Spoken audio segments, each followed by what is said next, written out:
Welcome to the Dakotan Election Central, where we're covering all the candidates throughout North Dakota in the 2024 election cycle. Today, I am joined by Mark Enget of District 2. Thank you for joining us today, Mark. Well, thank you for having me, Jonathan. It's a pleasure to be here.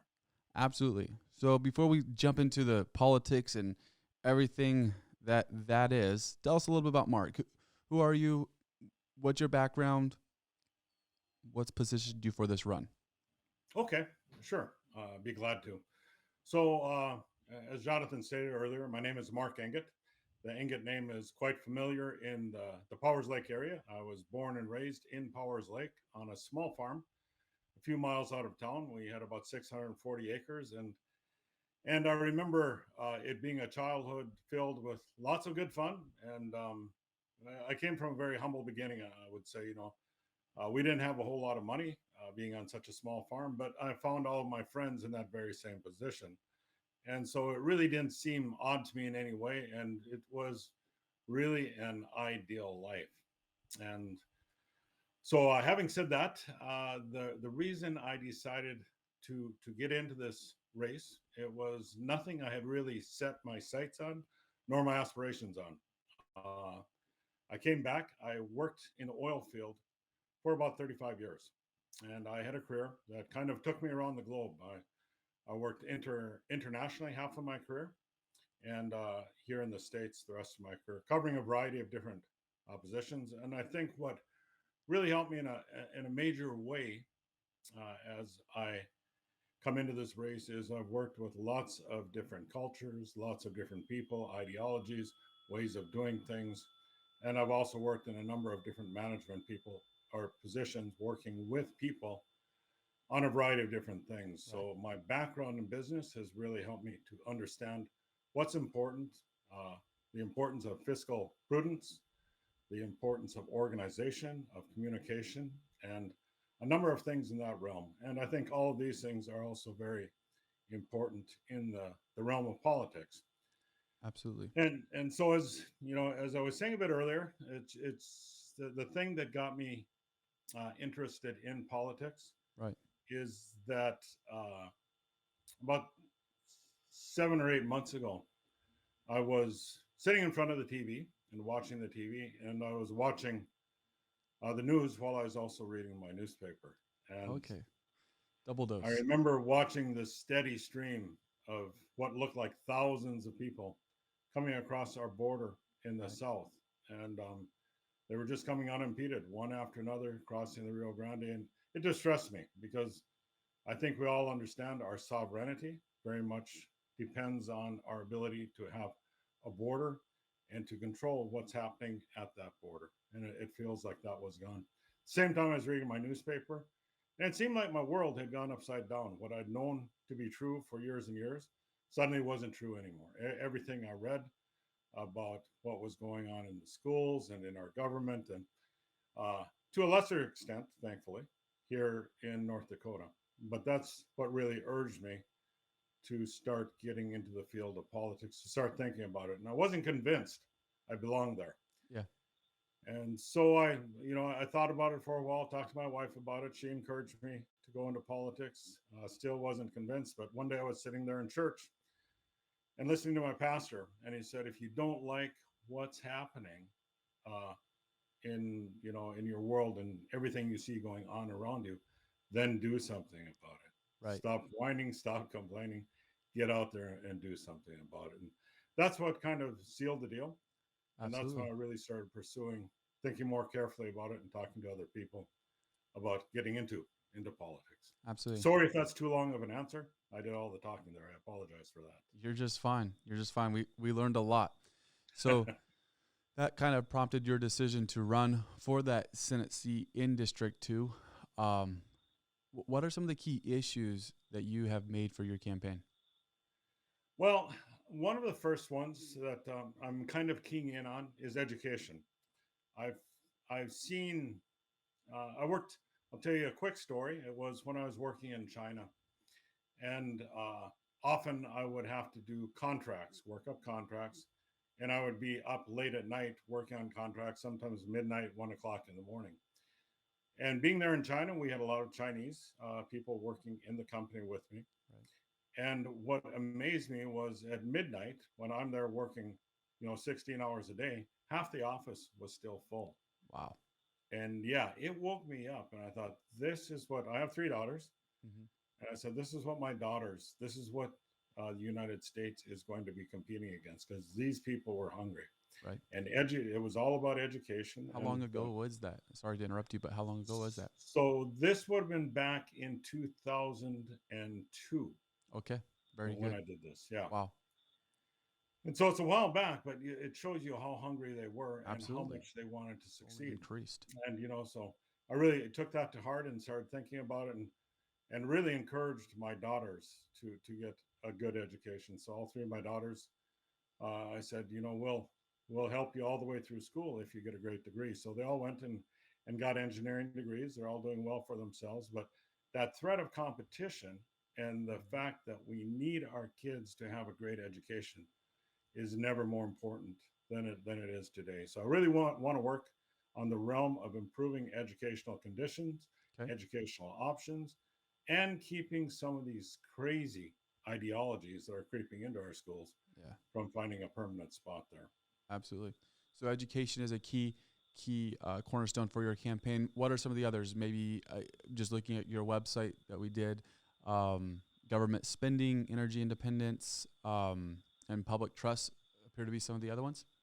Absolutely. So um, the other key one I think is fiscal prudence, and North Dakota has been very blessed by the oil industry, Right. and we have lots and lots of money. But if you look at how we're spending money back in 2010, both South Dakota and North Dakota were spending almost exactly the same amount of money per year on their budgets for state activities.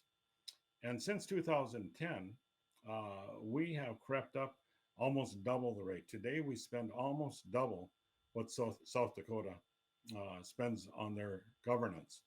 And if you look at the states around us, if you look at South Dakota, well, they don't have a state income tax. And then if you look over at Montana, well, they don't have a sales tax. And yet, we in North Dakota, even though we have this wonderful source of revenues from a variety of sources, we still have both of these things. And I'd like to see a tighter rein on the money and returning excess back to the people. That could be through income taxes or it could be through property tax. But I think we could survive and do well on a much lower tax rate towards our people. And Absolutely. Go ahead if there's more you want to add to that. well, and I'll say one other thing. Being in the oil field, obviously I'm pro energy, Right. and I see the importance of it. And we have had a government that has been proposing an agenda where we run this entire nation's needs of electrical and the baseload electric supply off either wind energy or solar energy or the both of them combined together. And this is nonsense. There's no way you can do that. As we all know, the Right. wind doesn't blow all the time, the sun doesn't shine all the time, Nope.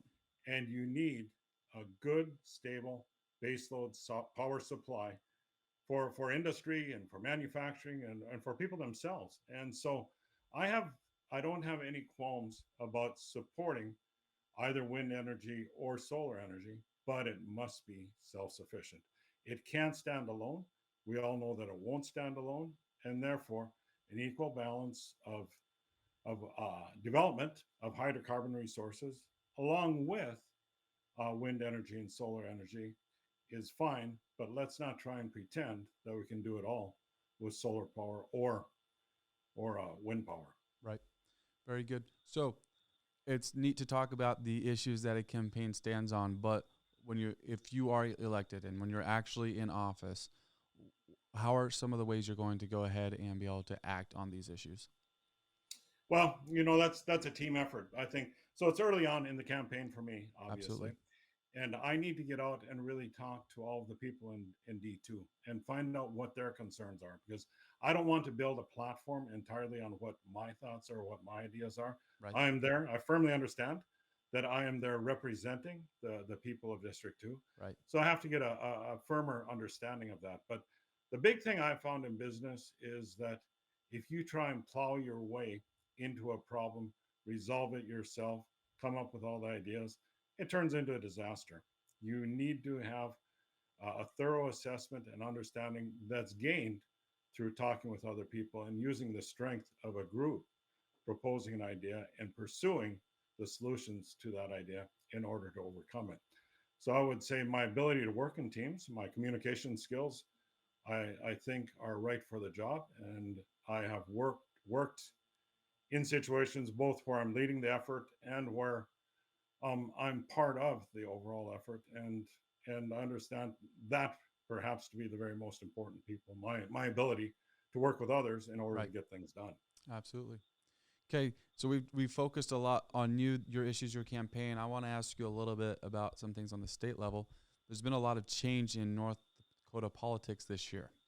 We're used to, or at least as a state, we're used to a lot of stability, and in the Republican Party, there has been a lot of stability. Um, our governor said that he is not going to be running for a third term. Uh, our representative said that he is going to run for that governor's spot. I believe he's the only Republican to announce that. There's one Democrat that's announced as well. Um, so now there's an open representative spot as well. A lot of things changing last year. The Republican chair, they got changed out as well. I- Correct. Yep. Is is North Dakota politics still stable? And what are your thoughts specifically on the stability of the Republican Party in North Dakota? Well, one of the things that people have said is that we want change. We don't want the same people in there for 20, 30, 40 years. We want to see fresh faces. We want to see fresh ideas. And we want to discover or seek new ways of doing things and doing them better. And therefore, the people themselves have said that, we want this. And so it does introduce an element of instability. Yet at the same time, it opens up all kinds of doors for different options that perhaps haven't been considered before. Right. And so having all of this happen at one time perhaps is makes us a little uneasy. But at the same time, I know that there are lots of people there who are willing to help and to provide guidance. And for those of us who are new in the game, I think we will have all of that at our back. I've already had several people who are working in the legislature and in the Senate that have contacted me and offered their help. So I think we have a good team of people together already, and I think those people are willing to work together to do the right thing for North Dakota. So I'm not overly concerned about it. I do agree that introducing a lot of new people all at the same time creates its own set of very unique challenges. But at the same time, uh, I think we'll maneuver through that just fine. Very good. Well, Mark, if somebody wants to support you or ask you questions specifically, how would they go about finding you? Well, you can go to my website. So if you go to www.markenget.com, you'll find my website, and there you will find my platform, as well as my phone number and email address. And feel free to give me a ring. I'm more than happy to talk to whoever I can to help me gain a clear understanding of what my constituents' ideas and thoughts are. So uh, email is there as well. I don't want to Awesome. forget that one. Very good. And that's just mark at markenget.com. Very good. Well, Mark, I really appreciate you joining us for this. Any last things you want to add or anything you want to say? Well, I guess I just like to say I feel I'm very well prepared for this position from a business point of view. And honestly, a lot of government is business, and I believe that my platform is built, and or I should say, my values are really built on my faith. So I understand very well what's important, and I do have a solid foundation in understanding what I think about things and the way I think about things, and so I know that's going to be a very big help to me. But it doesn't mean I'm unreasonable, that I can't be swayed, that I can't be convinced of going other ways. I would say I'm very reasonable in that respect. And Right. again, it's from working in team environments, and understanding the strength of a group of people. So I just ask that you trust I'll do the right thing for North Dakota, because I'm telling you I will. That is perhaps the most important thing I can say, because for me, this race is all about doing the right thing for District 2, for my family, for my friends, for all of the people in District 2, and of course the state of North Dakota. So that's what I'm all about. That's what's important to me. I love North Dakota, and I love this country, and I just want to do the right thing for it. Very good. Well, again, thank you so much for joining us. This has been the Dakotans coverage of the 2024 election cycle.